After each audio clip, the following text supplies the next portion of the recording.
ഉത്തരാഖണ്ഡിൽ 17കാരിൽ നിന്നും 19 പുരുഷന്മാർക്ക് HIV ബാധ സ്ഥിരീകരിച്ചതായി റിപ്പോർട്ട്. കഴിഞ്ഞ 1.5 വർഷത്തിനിടെയാണ് പുരുഷന്മാരിൽ എയ്ഡ്സ് സ്ഥിരീകരിച്ചത്.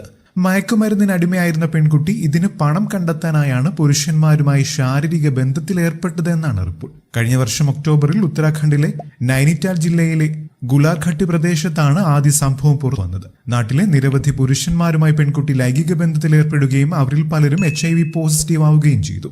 പുരുഷന്മാരിൽ പലരും വിവാഹിതരായിരുന്നുവെന്നും അവരുടെ ഭാര്യമാരിലേക്കും വൈറസ് പടർന്നതായി സംശയമുണ്ട്. പ്രദേശത്തെ നിരവധി യുവാക്കൾക്ക് ഗുരുതര ആരോഗ്യ പ്രശ്നങ്ങൾ റിപ്പോർട്ട് ചെയ്തതോടെയാണ് സംഭവം പുറത്തുവരാൻ തുടങ്ങിയത്. അവരിൽ പലരും ആശുപത്രിയിലെ ഇന്റഗ്രേറ്റഡ് കൗൺസിലിംഗ് ആൻഡ് ടെസ്റ്റിംഗ് സെന്ററിൽ പരിശോധന നടത്തിയപ്പോഴാണ് HIV പോസിറ്റീവ് ആണെന്ന് തെളിഞ്ഞത്. യുവാക്കളുടെ വെളിപ്പെടുത്തലിന്റെ അടിസ്ഥാനത്തിൽ പോലീസ് നടത്തിയ അന്വേഷണത്തിലാണ് സംഭവത്തിന്റെ ചുരുളഴിഞ്ഞത്. സാമ്പത്തികമായി പിന്നോക്കം നിൽക്കുന്ന കുടുംബത്തിലെ പെൺകുട്ടി ഹെറോയിൻ ഉപയോഗിക്കാറുണ്ടായിരുന്നുവെന്നും ലഹരി ഉപയോഗിക്കുന്നതിന് പണം കണ്ടെത്താൻ നിരവധി പുരുഷന്മാരുമായി ശാരീരിക ബന്ധത്തിൽ ഏർപ്പെട്ടതായും അന്വേഷണത്തിൽ കണ്ടെത്തി.